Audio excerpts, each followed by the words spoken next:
मितेशची आई थोडीफार शिकलेली होती. तिचं शिक्षण फार मोठं नव्हतं, पण तिला शिक्षणाचं महत्त्व चांगलंच माहीत होतं. त्यांचं संपूर्ण कुटुंब सुशिक्षित, सुसंस्कारी आणि समाजात प्रतिष्ठा असलेलं होतं. मितेश स्वतःही चांगल्या कंपनीत नोकरी करत होता. त्यामुळे मुलासाठी मुलगी बघण्याची वेळ आली तेव्हा मितेशच्या आईच्या अपेक्षा अगदी स्पष्ट होत्या. मला सून अशी हवी आहे, जी शिकलेली असेल, स्वतःच्या पायावर उभी असेल आणि एखादी चांगली नोकरी करत असेल आणि आपल्या घराण्याचं नाव अजून मोठं करेल. नातेवाईकही तिच्या या विचारांचं कौतुक करायचे.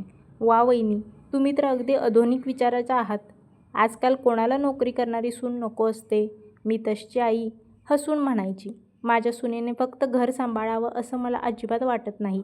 तिने तिची स्वप्न पूर्ण करावीत, स्वतःची ओळख निर्माण करावी. मुलगी शिकवली तर तिला पुढे जाण्याची संधीही द्यायला हवी ना. हे ऐकून प्रत्येकाला वाटायचं, मितेशची आई खरंच खूप समजूतदार आहे. पण कधीकधी माणसाच्या विचारांची खरी परीक्षा त्यांच्या बोलण्यात नाही, तर परिस्थिती समोर आल्यानंतर होते. आणि मितेशच्या लग्नानंतर अशीच एक परिस्थिती त्यांच्यासमोर येणार होती, जिथे नोकरी करणारी सून हवी असं म्हणणाऱ्या मितेशच्या आईला स्वतःच्या विचारांना सामोरं जावं लागणार होतं. कारण नोकरी करणारी सून मिळणं सोपं होतं, पण तिच्या नोकरीसोबत येणारे तिचे निर्णय, तिची स्वप्न, तिचं स्वातंत्र्य आणि तिची स्वतःची मतं स्वीकारणं हे तितकं सोपं नव्हतं. मितेशच्या आईने आता मुलासाठी मुलगी शोधायला सुरुवात केली. तिने नातेवाईक, मित्रमैत्रिणी, ओळखीचे सगळ्यांना सांगून ठेवलं, मुलगी शिकलेली हवी, नोकरी करणारी हवी आणि सगळ्यात महत्त्वाचं म्हणजे घरच्यांचा आदर करणारी हवी. अशातच एका नातेवाईकाकडून काव्याचं स्थळ आलं. काव्या शिकलेली होती, एका चांगल्या कंपनीत नोकरी करत होती आणि स्वभावानेही शांत, समजूतदार होती. तिचं स्वतःचं करिअर होतं, पण घर आणि नाती यांचीही तिला तितकीच किंमत होती. मुलगी बघण्याचा कार्यक्रम ठरला. काव्याच्या घरचे हे सर्व सुशिक्षित, चांगल्या विचारांचे लोक होते. पहिल्यांदा काव्याला पाहिल्यावर मितेशच्या आईच्या चेहऱ्यावर समाधान दिसलं. घरी परतल्यावर ती मितेशला सहज म्हणाली, काय रे, मुलगी कशी वाटली? मितेश काही क्षण शांत राहिला आणि हसत म्हणाला, आई, मला आवडली. आईच्या चेहऱ्यावर लगेच आनंद पसरला. लगेचच आईने आपल्या मुलीला म्हणजेच मितालीला सुद्धा ही गोड बातमी सांगितली. मलाही अगदी आपल्या घरासाठी योग्य वाटते ती. अशा शब्दात मितेशच्या आईने त्याच्या बहिणीला बातमी दिली आणि त्यामध्येच आईचा होकार समजत होता. काव्यालाही मितेश आवडला होता. लगेचच दुसऱ्या दिवशी दोघांनी कॉलवर थोडं बोलून एकमेकांना समजून घेण्याचा प्रयत्न केला. काव्याने स्पष्टपणे सांगितलं, माझी नोकरी माझ्यासाठी महत्त्वाची आहे. लग्नानंतरही मला माझं करिअर सुरू ठेवायचं आहे. मितेशची आई लगेच म्हणाली, अगं, त्यासाठीच तर आम्हाला नोकरी करणारी मुलगी हवी आहे. तू तुझं करिअर नक्की कर. काव्याच्या चेहऱ्यावर एक समाधानाचं हसू आलं. तिला वाटलं, कदाचित मला फक्त नवरा नाही, तर माझी स्वप्न समजून घेणारं एक कुटुंब मिळणार आहे. आणि मग दोन्ही घरांनी लग्नाला होकार दिला. पण काव्याला कुठे माहीत होतं की लग्नाआधी दिलेली आश्वासनं आणि लग्नानंतरच्या अपेक्षा यात कधीकधी फक्त एका घराचा नाही, तर पूर्ण आयुष्याचा फरक असतो. सगळेच या लग्नाबद्दल खुश होते, जास्त करून मितेशची आई. आपल्याला जशी हवी तशी सून मिळाली म्हणून त्या काही वेगळ्याच रुबाबात होत्या. 2 महिन्यातच मितेश आणि काव्याचं लग्न अगदी थाटामाटात पार पडलं. लग्नानंतरचे काही दिवस तर अगदी स्वप्नासारखे गेले. घरात नवीन सुनेचं कौतुक, नातेवाईकांची ये-जा, देवदर्शन, छोटासा हनीमून, सगळं अगदी मनासारखं झालं. काव्यालाही वाटत होतं, आपण खरंच नशीबवान आहोत. मला इतकं समजून घेणारं कुटुंब मिळालं. मितेशसुद्धा तिच्यावर खूप प्रेम करत होता. लग्नाला जवळपास 1 महिना झाला. आता तिला ऑफिसची सुट्टी संपवून ऑफिस जॉईन करायचं होतं. सकाळी काव्याने कपाटातून तिचा ऑफिसचा ड्रेस बाहेर काढला. आज तिचा लग्नानंतरचा पहिला ऑफिसचा दिवस होता. तिने उत्साहाने तयारी केली. आरशात स्वतःकडे पाहिलं आणि हलकंसं हसली. तेवढ्यात मितेशची आई स्वयंपाकघरातून बाहेर आली. काव्या, एवढ्या सकाळी कुठे निघालीस? म्हणजे ती ऑफिसला जाणार असल्याचं तिने सासूबाईंना सांगितलंच नव्हतं. काव्या हसून म्हणाली, आई, ऑफिसला आजपासून जॉईन व्हायचं आहे ना. आई काही क्षण तिच्याकडे पाहतच राहिल्या. काव्याला वाटलं, कदाचित आईला तिच्यासाठी आनंद झाला असेल, पण त्या शांततेत काहीतरी वेगळंच होतं. काव्याला तेव्हा पहिल्यांदाच जाणवलं, सासूबाईंनासुद्धा मनामध्ये थोडंसं वाईट वाटलं. कारण काव्या कोणत्याच गोष्टीमध्ये सासूचा निर्णय घेत नव्हती किंवा काहीच गोष्टी सांगत नव्हती. लग्नाआधी नोकरी करणारी सून हवी म्हणणं आणि लग्नानंतर त्या सुनेला रोज नोकरीवर जाताना पाहणं, यात कदाचित बराच फरक असतो. आणि तो फरक आजपासून त्यांच्या घरात दिसायला सुरुवात होणार होती. त्या शांततेमागचं कारण काव्याला अजून कळलं नव्हतं. मितेशच्या आईच्या मनात एक गोष्ट अगदी स्पष्ट होती. सून नोकरी करणारी असली तरी घराची जबाबदारी ही तिने स्वीकारलीच पाहिजे. लग्नाच्या पहिल्या महिन्यात काव्या नवीन होती, त्यामुळे पहाटे लवकर उठून नाश्ता बनवणं, सगळ्यांसाठी स्वयंपाक करणं, डबे तयार करणं हे सगळं मितेशची आईच करत होती. काव्या मात्र तिच्या परीने थोडीफार मदत करायची. आई मी कांदा चिरते, आई मी भाजी करते असं म्हणत ती किचनमध्ये थोडा वेळ उभी राहायची. पण मितेशची आई त्याकडे फारसं लक्ष देत नव्हती. तिच्या मनात होतं, नवीन घरात आहे, लग्नाचे दिवस आहेत, आता तिला सगळं कसं जमणार. थोडे दिवस जाऊ दे, नंतर आपोआप लक्ष देईल. तिलाही काव्याबद्दल काही चुकीचं वाटत नव्हतं.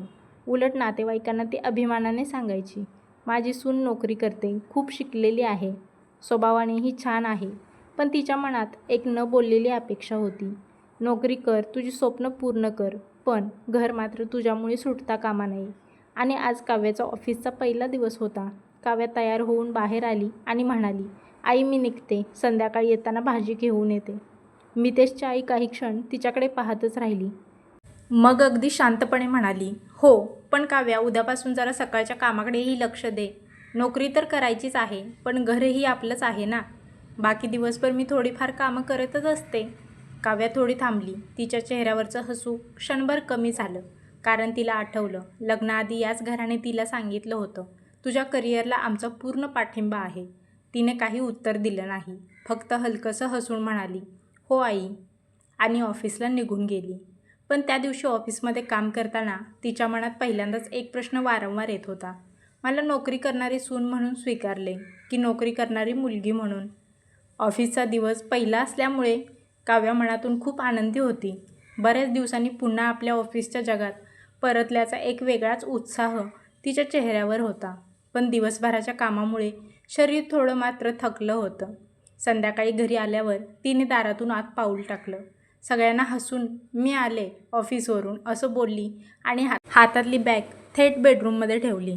आज खूप थकले मी असं म्हणत ती सरळ बेडवर आडवी झाली. तिला वाटलं अर्धा तास डोळे मिटून घेतले की बरं वाटेल. आणि खरंच जवळपास अर्धा तास ती आराम करत होती.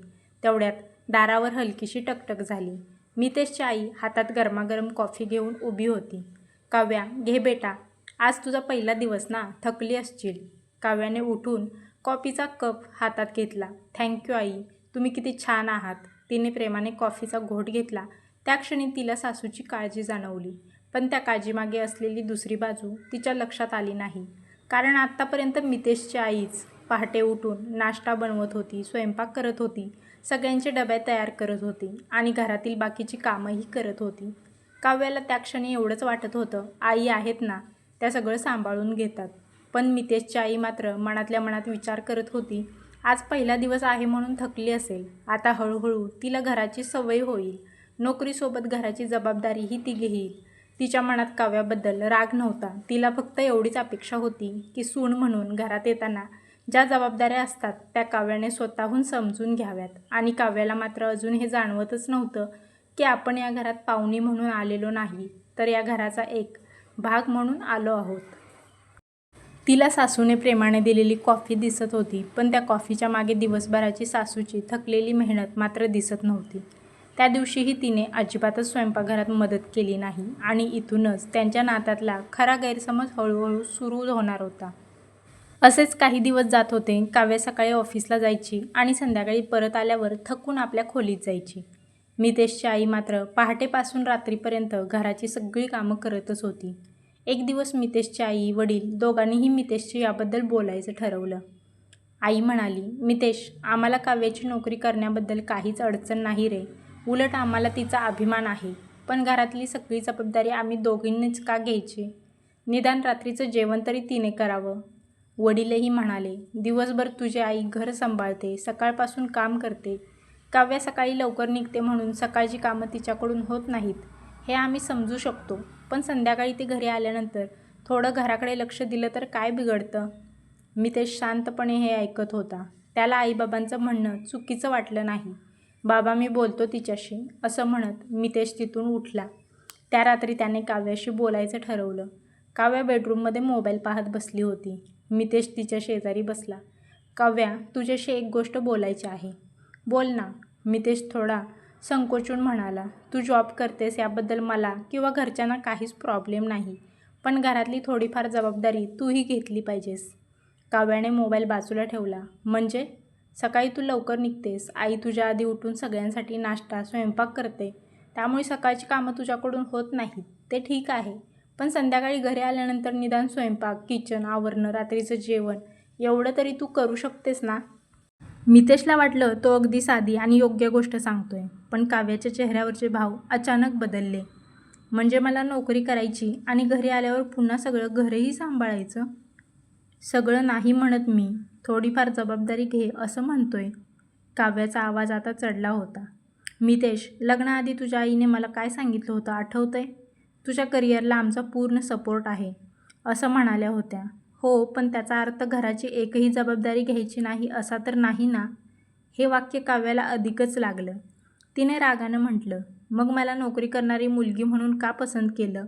फक्त माझा पगार घरात यावा म्हणून?